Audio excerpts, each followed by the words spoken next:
तो जवानी के जोश में ले ली नई बाइक, बड़े सीसी वाली हैवी टूरिंग बाइक या फिर एक स्पोर्ट्स बाइक, जिस पे आप देख रहे थे बाइक राइडिंग करने का सपना, टूरिंग करने का सपना और यूट्यूब पे भरी हुई वीडियोस जैसे आपको बहुत ज़्यादा एक्साइटिंग लगती है कि यार ये मैं भी करूँगा, मैं भी बाइक लूँगा और मैं भी एक दिन ऐसा ही राइड करूँगा। और काफ़ी मेरे जैसे लोगों का ये मोटिव होता है कि मैं अपनी जर्नी बाकी लोगों के साथ भी यूट्यूब पे शेयर करूँगा।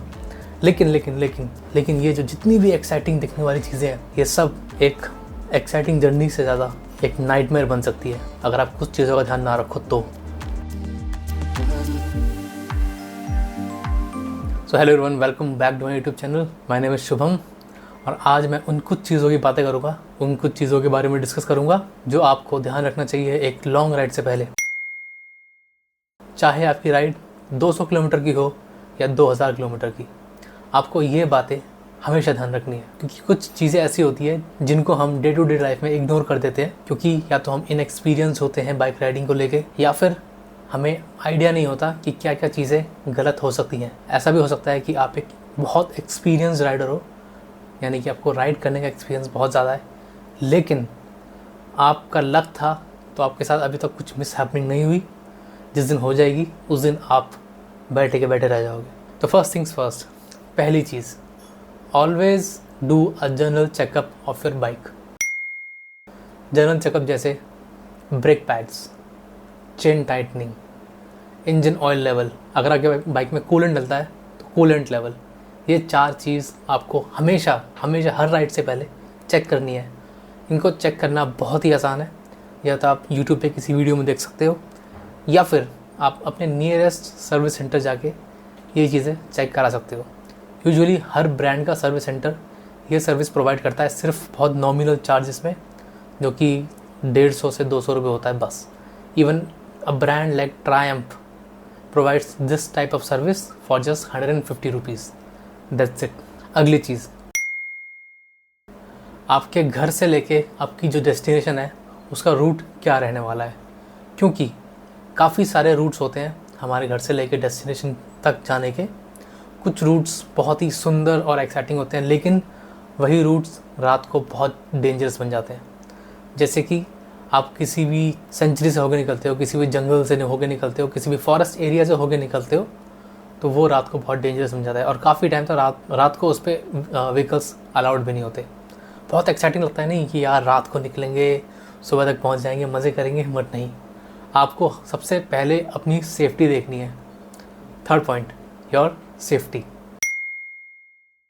आपने बाइक ठीक करा ली, फिक्स करा ली, बाइक परफेक्ट है, आपके चका चेन ल्यूब कर लिया, चेन क्लीन सब हो गया, आपने रूट देख लिया कौन सा रूट लेना है। तीसरी चीज़, निकलना किस टाइम है।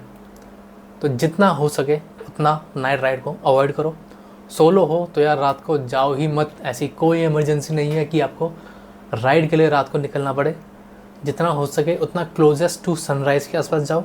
हो सके तो सनराइज़ के टाइम पे ही निकलो, वरना जैसे अगर सनराइज़ 5 बजे होगा तो आप लोग चलो 4 बजे घर से निकल के 4:30 तक मीटिंग पॉइंट पे पहुंच जाओ। That's also nearest to the safest thing I can say, क्योंकि मैं ऐसे ही करता हूँ।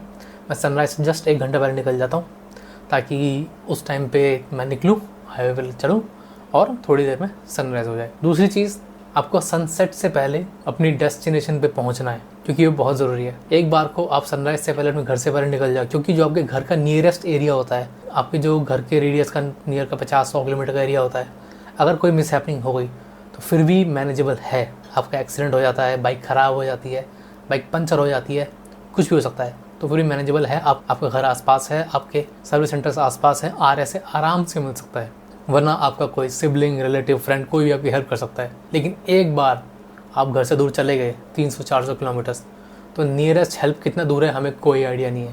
तो इसलिए हमेशा try to end your day before sunset. अगर आपको लगता है कि एक दिन में राइड कंप्लीट नहीं हो पाएगी तो उसको 2 दिन कर लो। फॉर एग्ज़ाम्पल, जब मैं महाराष्ट्र की राइड पे गया था, मैंने दोनों दिन राइड सनराइज़ से थोड़ा से पहले लेके सनसेट से पहले ख़त्म कर दी थी, क्योंकि मुझे पता था कि जहाँ मैं जा रहा हूँ वो पूरी अननोन जगह है। आई वॉज नॉट श्योर कि जो रूट जो मैप पे दिखा रहा है वो अंडर कंस्ट्रक्शन तो नहीं है, बीच में कितने घाट्स पड़ेंगे। उस टाइम मानसून का सीज़न भी था, तो मुझे मानसून में रात को तो राइड तो नहीं करना था। तो इसलिए आई टुक दिस कॉल कि सुबह जल्दी निकलूँगा, लेकिन शाम को सनसेट से पहले पहुंच जाऊंगा। नेवर बी इन फटीग और never ride in fatigue. Fatigue का मतलब थकान, हरारत इसको बोलते हैं। यूट्यूब पे बहुत सारी वीडियो देख के बहुत लोग पैशनेट हो जाते हैं कि यार दिल्ली से कोलकाता 30 घंटे में, दिल्ली से साउथ इंडिया 50 घंटे में, दिल्ली से पुणे 22 घंटे में, 26 घंटे में, मैं भी कर सकता हूँ, ये कर सकते हैं। तो ये चीज़ करना गलत नहीं है, लेकिन इन वीडियो को देख के ये सब करना बहुत गलत है। जो लोग ये सब करते हैं उन लोगों ने पहले राइडिंग एक्सपीरियंस लिया, अपनी राइडिंग कैपेबिलिटी को बढ़ाया, अपनी बाइक को फिक्स करना सीखा, पंचर वगैरह सब फिक्स करना सीखा, अपनी बाइक को समझा, उसका एक्सपीरियंस लिया, अपनी कैपेबिलिटी को समझा, उसके बाद जाके रिस्क लिया। इनफैक्ट अगर आप उन लोगों को आइडियलाइज़ करते हो तो ये भी देखो कि वो हमेशा ये कहते हैं कि जब भी मैं थक जाता हूँ मैं रुक जाता हूँ। कोई भी ये नहीं बोलता कि मुझे नींद आ रही थी लेकिन फिर भी मैं पुश कर रहा था बाइक को, फिर भी मैंने कैसे ना कैसे नींद की झपकी में लगा दिया। नहीं, हर कोई रुकता है, हर कोई रेस्ट लेता है। No one is a super human amongst us. Super human concept नहीं चलता रियलिटी में। हम सबको नींद आती है और राइड पे नींद आना कोई गलत बात नहीं है। आपको नींद आ रही है तो रुक जाओ और जितना हो सके नींद लेकर राइड करो। अगर आपको लास्ट नाइट नींद अच्छी नहीं आई है तो ज़्यादा राइड मत करो। अगर फटीग किकिंग करना स्टार्ट हो गई तो ride will become hello. Hindi का सफ़र विल बिकम इंग्लिश वाला सफ़र, SUFFER। तो अगर आप राइड करने जाते हो तो आई एज्यूम कि आप एन्जॉयमेंट के लिए जाते हो। एक राइडिंग एक तरह का मेडिटेशन है मेरे लिए और मेरे जैसे बहुत सारे लोगों के लिए। तो इसको एक पनिशमेंट मत बनाइए। Next, always know your bikes. हमेशा अपनी बाइक के बारे में पता होना चाहिए कि इसकी चेन टाइट कैसे करते हैं, इसका एक्सेलरेटर केबल कैसे चेंज करते हैं, इसका क्लच वायर कैसे चेंज करते हैं। ये बेसिक चीज़ें आपको पता होनी चाहिए। इसका इंजन ऑयल लेवल कैसे चेक करते हैं, ये सब आपको पता होना चाहिए।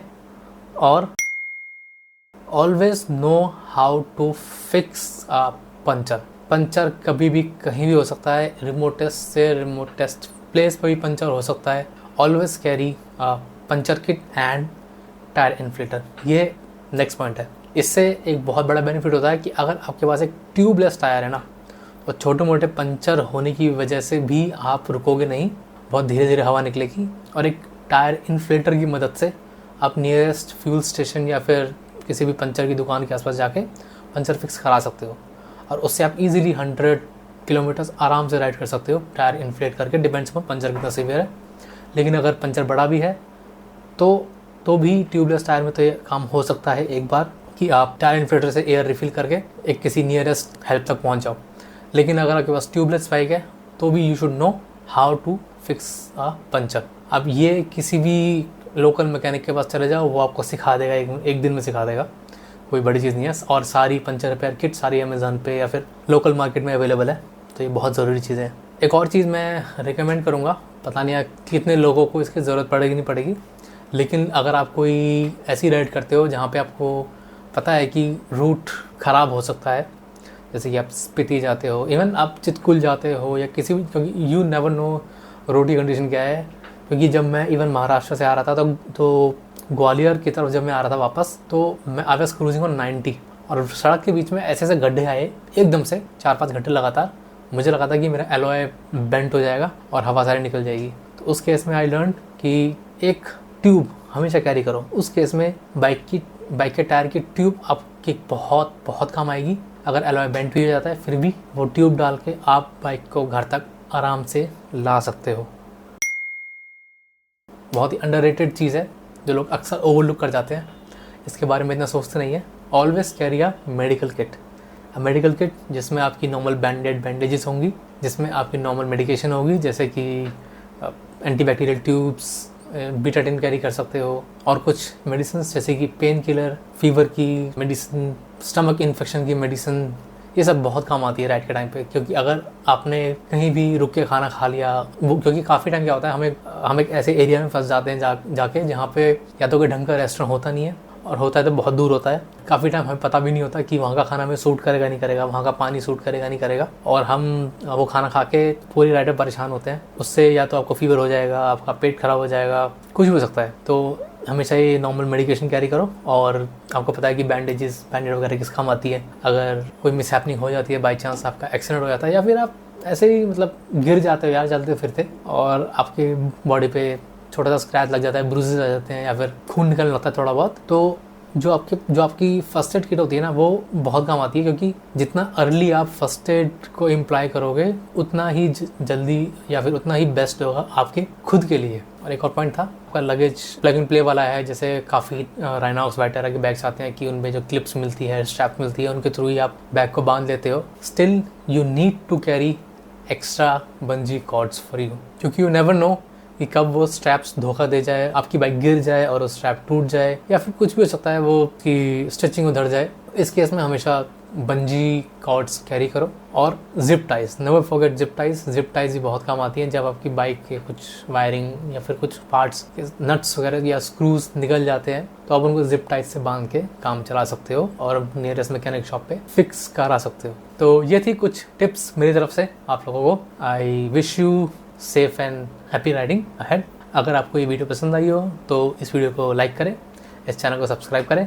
और मैं भी बहुत सारी राइड्स करता हूँ, या फिर जिन लोगों ने मुझे सब्सक्राइब किया हुआ है उन लोगों को पता है कि मैं भी काफ़ी सारे राइड्स करता रहता हूँ। होपफुली अगली वीडियो एक राइड की आएगी, क्योंकि रिसेंटली मैंने अपनी बाइक में बहुत सारा नहीं, एक नॉर्मल मेंटेनेंस कराई है एक लॉन्ग राइड के लिए।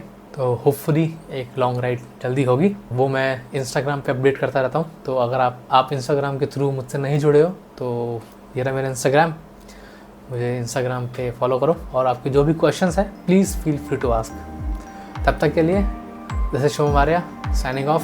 Good bye, take care, bye.